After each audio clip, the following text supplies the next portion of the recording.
무식은 지나친 것은 좋지 않습니다. 아무리 좋은 것이라도 도가 지나치면 오히려 해가 될 수 있기 때문입니다. 근데 음식이 우리 몸에 꼭 필요한 것이긴 하지만 과다하게 먹으면 건강을 해치는 것입니다. 운동이 중요하긴 하지만 너무 심하게 많이 하게 되면 오히려 탈진 현상에 빠질 수가 있습니다. 사람들이 좋아하는 고기 중에 준치라는 고기가 있죠. 청어과에 속하는 아주 잘생기고 맛있는 그런 고기라고 합니다. 오죽했으면 썩어도 준치라는 말이 나왔겠습니까? 일반적으로 준치를 양식할 때는 바닷물 속에 이 사각형의 그물을 집어넣고 그 안에 고기를 넣어서 헤엄쳐 다니게 하고 그 고기에게 음식을 갖다 줌으로써 이렇게 성장시키도록 양식하는 것입니다. 하루는 준치를 양식하는 노인 한 분이 그 물속에 구석진 모퉁이를 가만히 보니까 거기에 숨어있는 준치가 몇 마리 보였습니다. 이것들이 요령을 피우는 거라 생각을 하고 그냥 두면 잘 자라지 못할 것 같아서 한 가지 방법을 고안했습니다. 그물이 사각형이기 때문에 물고기들이 모퉁이에 숨어서 게으름을 피운다고 생각했기 때문에 아예 그물을 둥근 원형으로 만들어 버린 것입니다. 그랬더니 참으로 효과가 있었습니다. 준치들이 쉴 사이 없이 몸을 움직이기 시작하는 것입니다. 근데 몇 개월이 지난 후에 예기치 않던 현상 하나가 일어났습니다. 준치들이 하나씩 죽어가기 시작하는 것입니다. 왜 그랬을까요? 사실은 준치들은 사각형 그물 속에서 번갈아가며 적당한 휴식을 취한 후에 헤엄을 쳐야 되는데 한순간도 쉬지 않고 계속 돌렸으니까 다 지쳐서 죽고 만 것입니다. 무엇이든지 지나치면 위험한 것입니다. 균형과 조화를 이룰 때에 더 건강하고 아름다운 열매를 맺을 수가 있습니다. 우리 영적 생활도 마찬가지라고 생각합니다. 아무리 좋은 것이라도 익스트림하게 지나치게 많이 하면 위험에 빠질 수가 있는 것입니다. 예를 들어 기도가 얼마나 중요합니까? 그렇다고 해서 여러분이 다른 것 아무것도 하지 않고 산에 들어가서 기도만 하고 기도원만 돌아다니게 된다면 생활이 건강해질까요? 자칫 잘못하면 신비주의에 빠지는 위험에 처하게 되는 것입니다. 말씀이 얼마나 귀한 것입니까?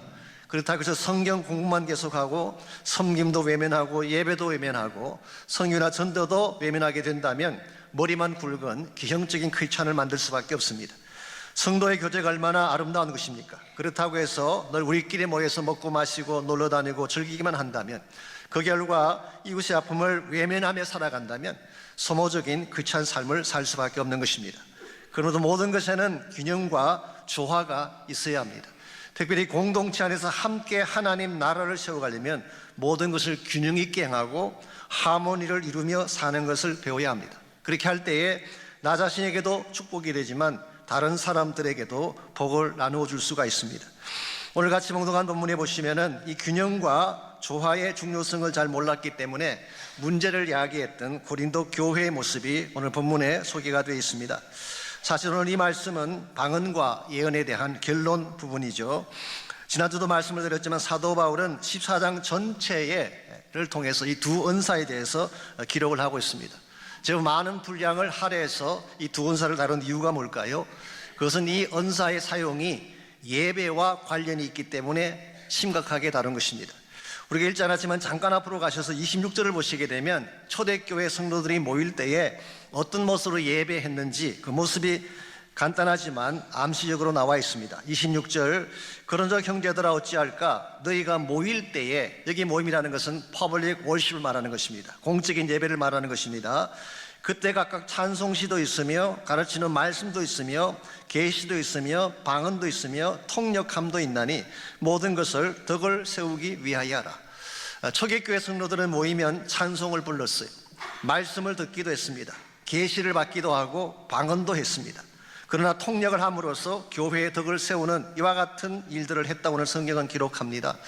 여기에서 초기교회가 보여주고 있는 이 예배의 형태는 사실은 많은 성경학자들의 말씀에 의하면 회당 예배의 형태를 많이 따랐다고 설명하고 있습니다. 회당이라고 하는 것은 시내고그죠. 회당 제도는 바벨론 포로 이후에 시작된 것입니다. 그래서 바벨론 지역에 있을 때에 각 지역마다 회당을 만들고 거기에서 안식일마다 예배도 드리고 주중에는 티칭하는 사역을 했죠. 근데 포로에서 귀환된 후에도 그들은 팔레스타인의 각 지역마다 회당을 세우고 예배를 드렸습니다. 그때 그들이 드렸던 예배의 순서가 다음과 같습니다. 일반적으로 제일 첫 번째로 하는 것이 쉐마를 암송합니다. 쉐마라고 하는 것은 신명기 6장 4절 5절에 기록된 말씀이죠. 오 이스라엘에 들어라. 그래서 hear이라는 이 단어가 히브리 말로 쉐마이기 때문에 쉐마라고 부릅니다. 우리 하나님 여호와는 오직 한 분이신 여호와니 마음을 다하고 뜻을 다하고 힘을 다하여 내 여호와를 사랑하라. 이것이 바로 쉐마. 이것은 유대인 교육의 핵심이고 가장 중요한 말씀이죠. 쉐마를 암송한 후에는 기도를 합니다. 18가지 기도문이 존재했다고 합니다. 세 번째로 찬송을 합니다. 여기서 말하는 찬송은 찬송시, psalm을 말하는 것이죠. 네 번째로 성경 봉독을 합니다. Scripture reading입니다. 일반적으로 선지서에서 한 장을 뽑기도 하고 때에 따라서는 시편에서 한 장을 뽑아서 낭송을 하기도 합니다. 누가복음 4장에 보시게 되면 예수님께서 나사렛에 있는 회당에 안식일을 가셨을 때에 예수님도 이 성경 봉독을 했다는 기록이 나옵니다. 그때 주님 읽으신 본문이 이사야 61장 이하의 말씀이죠. 즉 메시아 예언을 본인이 직접 읽으신 것입니다. 그 다음에 다섯 번째로 강론이 있습니다. 이건 설교라고 말할 수도 있고 티칭이라고 말할 수도 있습니다. 그리고 여섯 번째 축복 기도가 있습니다. 베네딕션. 이 축복 기도는 제사장이 하는 것이 아닙니다. 회당 예배는 제사장이 이끄는 예배가 아니었어요. 이것은 프리스트가 아니고 일반 사람들, 일반 백성들이 이끌었던 예배이기 때문에 보편적으로 이 축복기도 베네딕션은 경륜이 있는 평신도 대표가 나와서 하는 것입니다. 그래서 마지막으로 헌금 시간이 있습니다. 가난한 자들을 구제하기 위한 헌금이죠. 이것이 회당 예배의 보편적인 내용인데 우리 크리스천 월십은 여기에다가 한 가지를 덧붙였습니다. 말씀 강론이 끝나고 나면 그들은 주의 만찬을 갖고 애찬을 나누는 그런 것을 더 더했습니다. 왜냐하면 그들이 예배에 모이는 이유가 십자가에 죽으시고 부활하신 예수님을 셀레브레이트하기 위해서 모였기 때문에 그들은 말씀 강론이 끝나면 꼭 주의 만찬을 가진 것입니다. 이와 같이 초기 교회, 얼리 철치, 고린도 교회도 초기 교회에 속합니다만은 초기 교회 예배를 오늘날과 비교를 해보게 되면 일반적으로 초기 교회 예배는 인포멀했어요. 공식적이지 않고 좀 개인적인 면이 많았습니다. 두 번째는 플렉시블했어요. 엄격한 순서가 아니라 유도리가 있었다는 뜻입니다. 물론 나중에 교회가 제도화되어지면서 이것이 엄격한 규정으로 바뀌긴 했지만 초기 교회는 그렇지가 않았어요. 그래서 누구나 예배 순서에 참여하는 것이 가능했고 특별히 말씀을 강론하는 시간에 발런티어가 얼마든지 참여해서 말하는 것이 허락이 됐습니다. 그래서 아시겠지만 이와 같은 회당 예배를 가장 잘 알고 그것을 잘 복음 전거에 이용한 사람이 사도 바울이었어요. 사도 바울은 어느 도시를 들어가든지 맨 먼저 찾아가는 곳이 시내고그, 유대인의 회당에 들어갑니다. 그러면 회당장이 말씀 봉독을 한 후에 모이는 사람들에게 묻습니다.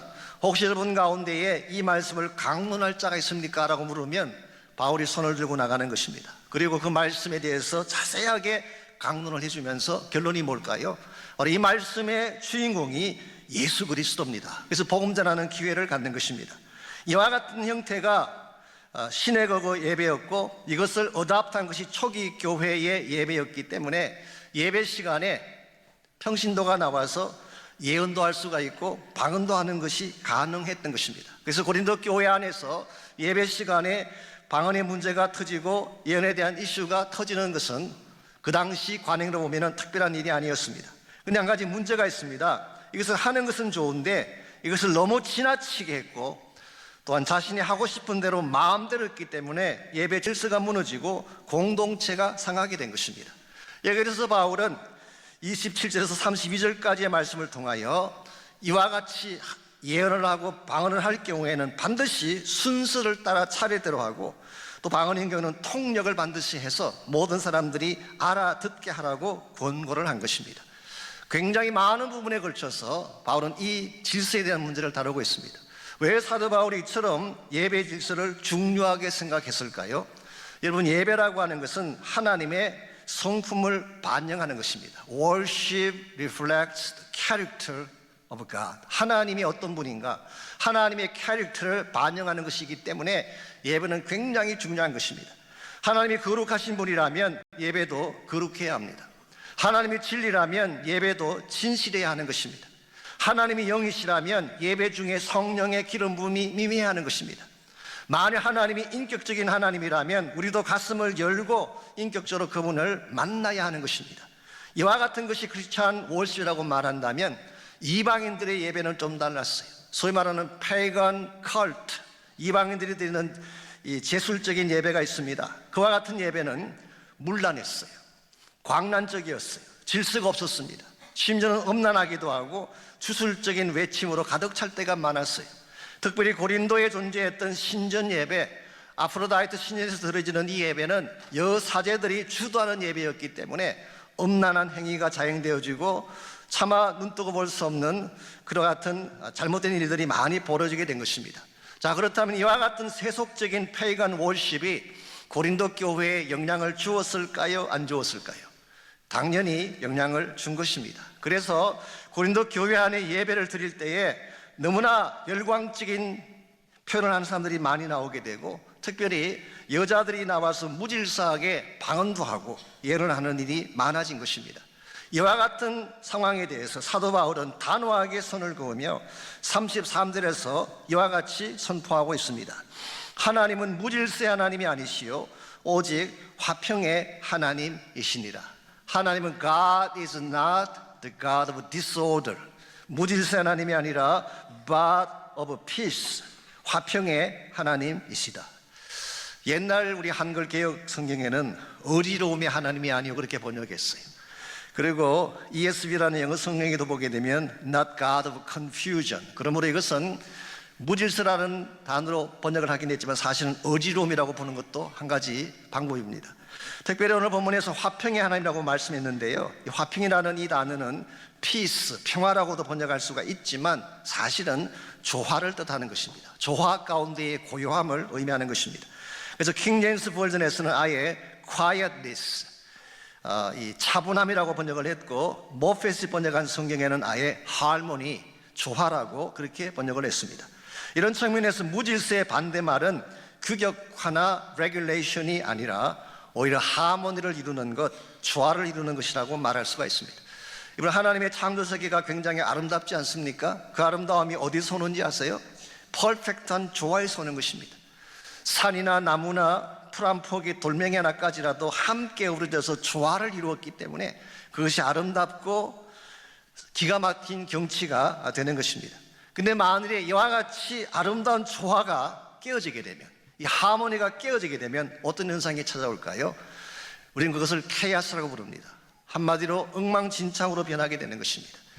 하나님의 창조 세계가 하모니를 잃게 되면 그 모든 것이 케이아스로 변하는 것처럼 우리 육신의 질병도 마찬가지입니다. 육신의 질병이 언제 찾아오는지 아십니까? 몸의 균형과 조화가 깨어질 때 병이 오는 것입니다. 그래서 영어로 질병을 뭐라고 해요? disease라 그러죠. disease라는 말이 dis하고 is, 이 편안함이 깨어지는 것이 바로 질병입니다. 그래서 우리 몸의 조화가 깨어지고 마음의 조화가 깨어지면 병이 찾아오는 거예요. 관계성이 깨어지는 것도 마찬가지입니다. 삶의 조화가 깨어질 때 서로 부딪히고 상처를 주고 상처를 받게 되는 것입니다. 어떤 분은 우리 인생의 외모까지도 조화가 필요하다. 그래서 사람을 볼 때 잘생겼다 못생겼다 그렇게 표현하면 안 된다. 그건 실례예요. 질서가 있다 질서가 없다 그렇게 표현을 해야지. 아무리 얼굴이 잘생겨도요, 코가 반듯하고 눈이 크고 그래도 이 질서가 없으면 못나게 보이는 것입니다. 그러나 반대로 좀 못생겨도 눈이 작고 뭐 얼굴이 말랐고 저처럼 말이죠, 좀 못생겨도 조화를 이루면 얼핏 보면 아름답게 보여요. 이 조화가 참으로 중요한 것입니다. 여러분의 삶 가운데에 여러 가지 많은 부족함이 있고 깨어짐이 있고 연약함이 있지만 함께 어우러져서 조화를 만들게 되면 하나님이 기뻐하는 작품이 되고 위대한 영광의 삶의 터전이 이루어지는 것입니다. 이런 면에서 우리가 크리스찬으로 살아가면서 어떻게 하면 조화를 잘 이루며 살 것인가? 사람과 사람 사이에도 조화가 필요합니다. 가정에도 조화가 있어야지 가정의 평화가 찾아오는 것입니다. 하나님의 신앙 공동체 안에도 서로 양보하며 받아줄 수 있는 조화를 이룰 때에, 하모니를 이룰 때에 하나님의 공동체가 건강하게 성장해 갈 수가 있는 것입니다. 이런 면에서 크리스찬 삶의 내용 중에 가장 중요한 단어인 균형과 조화, 이 조화가 있는 삶을 추구하려면 과연 무엇이 필요할지 오늘 본문을 보시게 되면 특별히 사도 바울은 이 조화를 통해 하나님의 공동체를 아름답게 세워가는 비결 3가지를 오늘 본문을 통해 소개하고 있습니다. 첫 번째로 우리가 조화를 이루는 삶을 살려면 절제력이 필요합니다. self control. 나를 절제하고 컨트롤하지 아니하면 절대로 조화를 만들어갈 수가 없습니다. 34절과 35절을 잠깐 보겠습니다. 사실 굉장히 난해하게 보이는 좀 부담스럽기도 한 본문이긴 합니다만은 34절, 여자는 교회에서 잠잠하라. 그들에게는 말하는 것을 허락함이 없나니 율법에 이른 것 같이 오직 복종할 것이요, 만일 무엇을 배우려거든 집에서 자기 남편에게 물을지니 여자가 교회에서 말하는 것은 부끄러운 것이라. 이 본문을 듣는 형제님들 가운데는 아니 성경에 이런 복음도 있었나 감격스럽게 듣는 분도 계실지 모르겠어요.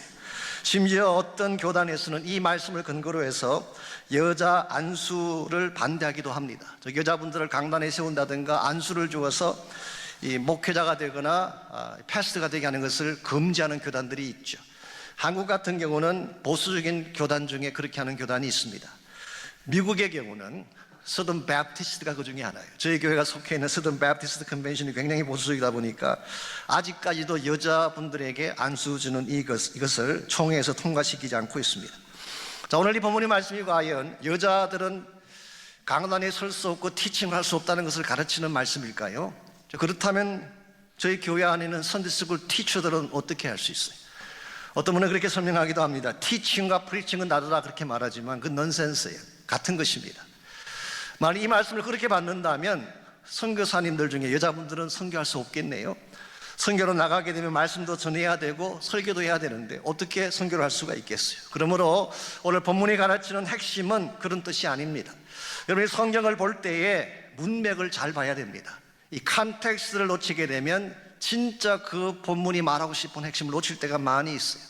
오늘날 설교자들이나 봉사님들 가운데에 이 문맥을 떠나서 구절만 뽑아서 설교하는 분들을 발견할 때가 있어. 사실은 굉장히 위험한 것입니다.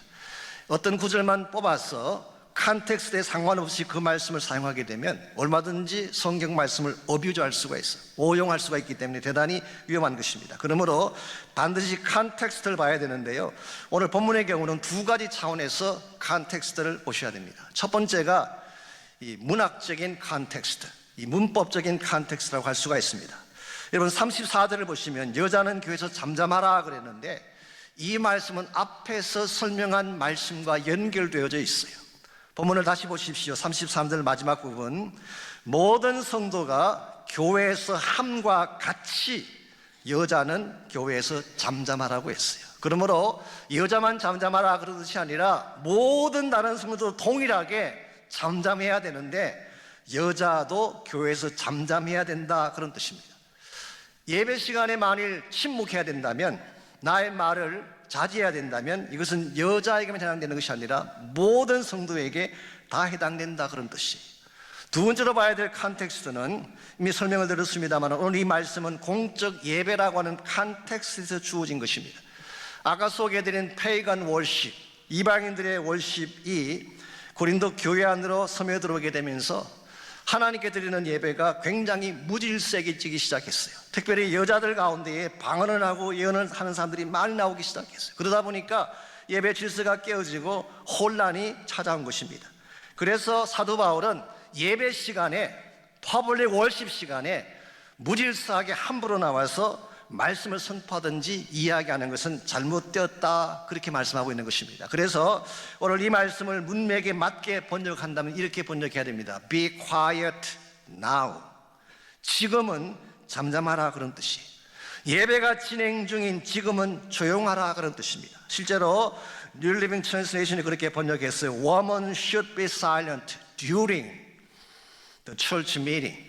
예배가 진행되는 동안에는 사일런트 해야 된다. 그러므로 이것은 무엇을 강조하는 말씀일까요? 절제를 강조하는 것입니다. 우리가 공동체 생활을 하려고 한다면 대인관계에서 조화를 이루려면 내가 하고 싶은 말 다 하면 안 된다 그런 뜻이에요. 하고 싶은 말이 있지만 참아야 돼요. 내 마음속에 얼마든지 해야 될 말이 있지만 절제하는 것, 이것이 있어야지 관계성이 건강해진다 그런 뜻이에요. 어떤 분은 그렇게 생각합니다. 내가 하고 싶은 건 마음대로 말하는 것이 나의 자유인데 무슨 말이냐 그럴지 모르지만 맞습니다. 하고 싶은 말 하실 수 있는 자유가 있긴 해요. 그렇지만 하고 싶은 말을 다 하는 사람들을 우리가 성숙하다고 말하진 않아요. 내가 하고 싶은 것을 그대로 하는 사람 우리는 어린아이라고 말해요. childish한 것입니다. 정말 성숙한 사람은 참을 줄 아는 사람, 내가 하고 싶은 말이 있지만 상대를 고려하고 배려하는 사람이 진정한 성숙의 케이스라고 말할 수가 있습니다. 스파르타의 정치가 중에 데마라투스라고 하는 사람이 있었습니다. 한 번은 공회 석상에서 많은 정치가들이 나와서 디베이트를 하고 있는데 이분이 한마디 말도 없이 침묵을 지키고 있었어요. 이걸 지켜보고 있던 친구가 핀잔을 주었습니다. 여보게 못났은 말을 하지 않는 것인가, 아니면 할 말이 없어서 가만히 있는 것인가. 그때 데마라투스가 다음과 같이 말했다고 합니다. 못난 사람은 절대로 침묵을 지키지 못하는 법이라니. 하고 싶은 말을 참는 것이 얼마나 힘든지 아느냐고 반문을 했다고 합니다. 내가 마음속에 하고 싶은 말이 있는데 참는 거 쉽지 않습니다. 내가 가고 싶은 곳이 있는데 절제하고 그것을 컨트롤하는 거 결코 쉽지 않아요. 그러나 컨트롤할 수 있을 때, 내가 하고 싶은 것이 있지만 자제할 수 있을 때에 우리 삶이 성숙으로 나아가게 되는 것입니다. 어떤 부인 한 분이 몸에 살이 자꾸 찌는 것 같아서 고민을 하던 중에 한 가지 본인 나름대로 고안해낸 것이 있습니다. 냉장고 안에 몸매가 아주 빼어난 예쁜 여자 사진 하나를 붙여놓고 냉장고 문을 열 때마다 그 사진을 보면서 결심하는 것입니다. 나도 저렇게 되어야지. 그래서 이것을 보면서 계속 절제하고 절제한 결과 몇 개월이 지나니까 10파운드가 빠졌어요. 동일한 기간 동안에 남편은 오히려 10파운드가 늘어났다고 합니다. 왜 그랬을까요? 남편은 예쁜 여자 사진을 보려고 시도 때도 없이 냉장고 문 열다가 그때마다 뭘 주워 먹는 바람에 몸에 살이 붙어가지고 10파운드 늘었다는 것입니다. 우리가 절제에 대해서 말은 쉽게 하지만 실제로 절제하는 거 쉽지 않은 것입니다. 오죽했으면 사도 바울이 이 절제를 성령의 열매로 나열했겠습니까?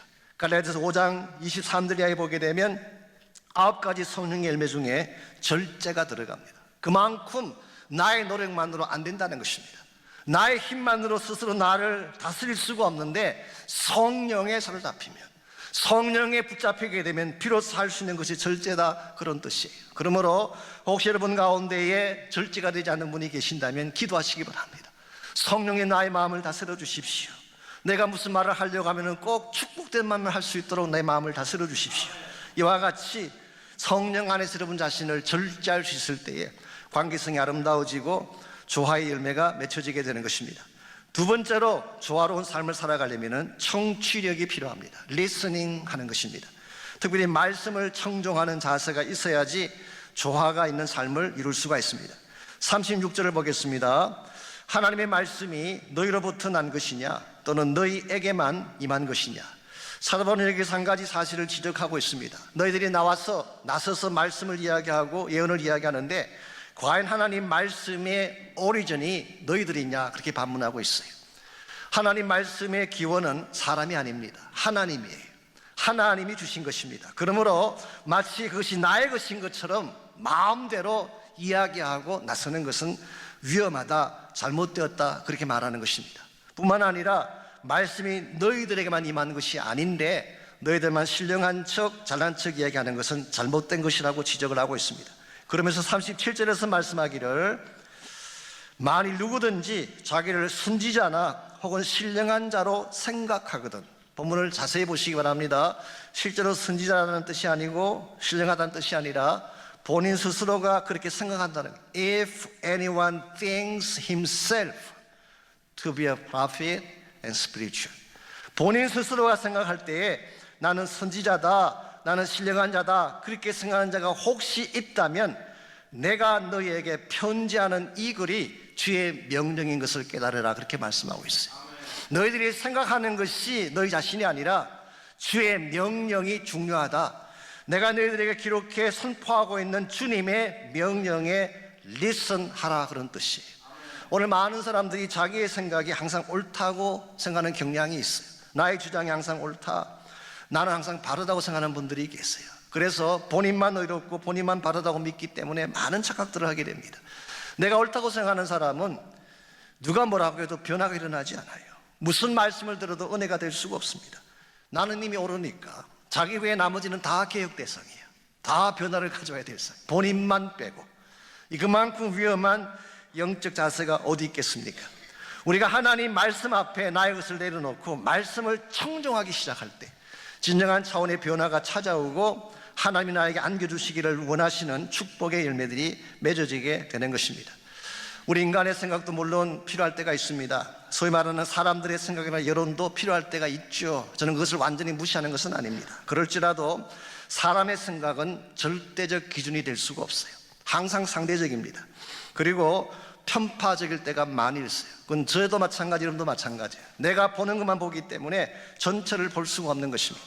그러나 하나님 말씀은 그렇지 않습니다. 하나님 말씀은 절대적이며 전체 그림을 보여주는 전체적인 메시지이기 때문에 이 말씀에 청종하고 말씀의 길을 따르기 시작할 때 여러분 삶의 변화들이 일어나게 되고 여러분 때문에 주변 사람들이 축복을 누리게 되는 것입니다. 연세대학교에 가시게 되면 중앙도서관 앞에 한 노인의 동상이 세워져 있습니다. 연세대학교 초대 총장이신 백낙준 박사의 동상입니다. 이분은 원래 평안북도 출신이신데요, 그분의 부친이 무당이었다고 합니다. 박수무당으로 그 동네에서 유명했다고 합니다. 한 번은 그 부친이 열심으로 무당춤을 추고 있는데 어떤 전도사님이 지나가시다가 그 꼴을 참아볼 수가 없어서 한마디 던졌대요. 자식들 멸망할 짓 그만하고 예수 믿고 천당 가세요 그랬어요. 사실 좀 수렁한 말이죠. 그러나 무당에게 전도하려면 이 정도는 해야 된대요. 그래서 아주 강하게 자식들 멸망할 짓 그만두고 예수 믿고 천당 가세요 그렇게 선포했더니 무당도 화가 났는지 너나 믿고 천당이든지 백당이든지 가라 그렇게 외쳤습니다.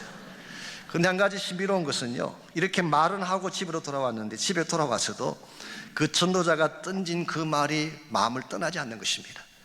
자식 망할 짓 그만하고 예수 믿으라 이 소리가 계속 귀에 들려오는데 잠도 잘 수가 없고 음식도 먹을 수가 없었어요. 그래서 견디다 못해서 이 문제를 해결하기 위해 교회당을 찾아갔다가 예수님 만나고 믿음 갖게 된 것입니다. 그 결과 본인도 구원받았지만 그 아들 백낙준 씨가 천진의 신학서원에 들어가서 공부를 하게 되고 나중에 선교사님의 도움으로 미국에 유학을 와서 프린스턴 대학을 졸업하고 예일 대학에서 공부를 해서 철학 박사가 된 것입니다. 말씀은 힘이 있어요. 말씀이 임하게 되면 나 자신에게도 변화가 일어나지만 다른 사람에게도 그 영향을 끼치는 것입니다. 여러분 한 분 한 분이 말씀에 귀를 기울이고 말씀 앞에 바로 서게 되면 여러분 자신도 변하지만 한 가문의 미래가 바뀌어질 수가 있는 것입니다. 이런 측면에서 참으로 하나님 말씀에 청종하고 말씀을 따라 살 때 좌로나 우로나 치우치지 않게 되고 나도 복받는 인생이 되지만 가정도 세우고 공동체도 세우는 역할을 할 수가 있는 것입니다. 이런 측면에서 우리가 조화를 이루는 삶을 살아가려면 1차적으로는 나 자신이 먼저 컨트롤할 수 있어요. 절제하는 것이 필요해요. 내가 하고 싶은 대로 다 하며 살아서는 안 됩니다. 두 번째로 하나님 말씀을 청종하고 말씀 따라 사는 것입니다. 세 번째로 필요한 것이 삶의 적절성입니다. 즉 자신의 위치를 바로 지키며 사는 삶, 이것을 추진해야지 우리가 조화를 이룰 수가 있습니다. 39절 40절 보겠습니다. 먼저 39절 보시면 그런즉 내 형제들아 예언하기를 사모하며 방언 말하기를 금하지 말라. 자, 여기에서 사도 바울은 예언과 방언에 대해서 결론을 말씀합니다. 결론은 뭔가요? 둘 다 부정하지 말라는 것입니다. 흔히 이 설교를 하게 되면 24장을 설교하게 되면 방언을 하지 말라는 것으로 들을 분들이 계실지 모르지만 오늘 본문의 결론은 그렇지 않습니다. 방언도 금하지 말고 예언도 하라고 말씀하고 있습니다. 이 둘 다 하나님이 주신 은사이기 때문에 소중한 것입니다. 그런데 한 가지 중요한 전제 조건을 40절에서 표현하고 있습니다. 이것을 사용하되 모든 것을 품위 있게 하고 질서 있게 하라. 나에게 주어진 은사를 포함해서 나에게 주신 모든 것을 어떻게 사용해야 되느냐? 품위 있게 사용하고 질서 있게 사용해야지 이게 하나님 앞에 영광이 된다, 그런 뜻입니다. 여기서 품위 있다는 말의 뜻이 뭘까요? 우아하고 화려하다는 그런 뜻일까요? 품위 있는 그녀라는 드라마가 있다고 하는데요, 거기 나오는 주인공처럼 고급 식당 가서 밥 먹고 화려한 차 타고 다니는 것을 품위라고 말할까요? 어떤 분은 품위 유지비라 그래가지고 용돈 가지고 다니는 분도 계시는데 이것이 오늘 본문이 말하는 품위일까요? 그런 뜻이 아닙니다. 사실 영어 성경을 보시게 되면 properly, 바르게 적당하게 그렇게 번역을 했고 NIV 성경은 fitting, 적절하게 자신을 잘 맞추었다 그렇게 번역했어요. 여러분이 옷을 사러 가시게 되면은 옷을 입기 전에 먼저 피팅룸에 들어가서 옷을 입어보잖아요. 안 맞는 부분은 다시 고치고 이렇게 뭐 다 하지 않습니까? 이게 피팅이에요, 피팅. 오늘 본문에서 말하는 품위 있게라는 말이 바로 피팅을 말하는 것입니다. 하나님이 나에게 주신 은사가 무엇이든지, 나에게 주신 역할이 무엇이든지 내가 서야 될 위치에 바르게 서는 것을 말합니다. 피딩할 때, 그때에 나의 인생이 가장 극대화되어질 수가 있고 하나님 영광이 된다, 그런 뜻이에요. 하나님 우리를 만드실 때도 모든 것을 본인의 위치에 맞도록 만드셨어요. 바위는 바위가 있어야 될 곳이 있고 꽃은 꽃이 있어야 될 곳이 있어요. 하나님의 사람은 그 한 사람 한 사람이 있어야 될 위치가 있는데 그 위치에 서 있을 때 가장 아름답고 조화를 이룬다, 그런 뜻이에요. 미켈란젤로가 다비드상을 조각할 때에 하루는 이것을 감독하는 사람이 작업실을 찾아왔습니다. 당신의 작품이 얼마나 진척되는지 보러 왔노라고. 그리고 한참을 다 둘러보더니 이렇게 말합니다. 별로 진전되는 것이 없는 것 같은데 당신 무엇하면서 지난 한 주간을 보냈냐고 핀잔을 했습니다. 그때 미켈란젤로가 발가락 한 개를 가리키며 여기에 튀어나온 부분을 갈고 닦느라고 일주일을 보냈습니다. 그랬더니 아니, 그처럼 하찮은 것 가지고 일주일을 보내다니 이것은 매우 작고 하찮은 일이 아닙니까? 그렇게 말을 했어요. 그 말 끝에 미켈란젤로가 남겼던 유명한 말이 하나 있습니다. 조각품에서 하찮은 것이란 존재할 수 없습니다. 하찮은 것들이 모여 완전함을 이룬다는 사실을 모르십니까? 라고. 여러분, 위대한 작품에는 하찮은 부분이 존재할 수 없습니다. 우리 사람들이 보기에 보잘것없어 보이는 것이지 모든 조각품에는 각각 제자리가 있는 것입니다. 그 제자리에 놓이게 되면 가장 아름답고 존귀한 작품으로 변하는 것입니다. 하나님 여러분과 저를 다루시는 방법도 마찬가지입니다. 하나님은 여러분 한 분 한 분을 유니크하게 창조하셨고 유니크한 역할을 주셨어요. 누구도 여러분의 위치를 대신할 사람 아무도 없어요. 여러분이 아니면 안 돼요. 유니크한 것입니다. 그러므로 사람들이 나를 어떻게 평가하든지 간에 상관하지 아니하고 하나님이 나를 세우시는 그곳에 바로 서 있기만 하면 여러분은 가장 아름다움을 뽐낼 수 있게 되고 하나님 창조의 조화를 나타내게 되는 것입니다. 이런 면에서 설사 여러분이 조금 부족하게 느껴질지라도 그것 때문에 실망하지 마시기 바랍니다. 설사 좀 깨어지고 부서진 삶의 모습이 있다고 할지라도 그것 때문에 좌절하거나 포기하지 마시기 바랍니다. 하나님의 손길이 닿기만 하면 여러분은 가장 아름다운 모습으로 쓰임받을 수 있기 때문에, 그러므로 과거의 우리의 모습이 어땠든지 그게 매달릴 필요가 없습니다. 모나고 튀어나오고 깨어진 부분이 혹시 있을지라도 하나님께 기도하십시오. 하나님의 만져주심을 기도하시기 바랍니다. 성령으로 빚어주시고 말씀으로 빚어주십시오. 그래서 나의 모습이 하나님이 디자인하신 본래적 모습으로 돌아가서 나 때문에 가정이 화목을 이루고 나 때문에 하나님의 공동체가 아름다운 터전으로 변화되어지고 나 때문에 이 세상이 아름답게 밝게 변해가는 역사가 있도록 나를 사용해달라고 기도하시기를 바랍니다. 하나님이 여러분과 저를 이 땅에 보내신 것이 예배를 위해 보내셨어요. 하나님의 영광을 찬미하라고 보내셨어요. 그러므로 여러분의 삶의 터전에서 무엇을 행하든지 예배자가 되어야 돼요. 여러분을 통해서 하나님이 이름이 드러나고 하나님의 영광이 선포되는 삶, 이게 우리가 살아야 될 가장 중요한 목적이 이 중에 하나입니다. 뿐만 아니라 여러분 삶으로 말미암아 주변 사람들이 복을 받을 수 있도록, 모자라고 부족한 사람들이지만 그들이 합쳐서 하나의 작품을 이루고 하나의 공동체를 이루어서 더 큰 하나님 나라를 이루어갈 수 있도록 여러분 자신을 헌신하며 기도하는 시간이 있기를 바랍니다.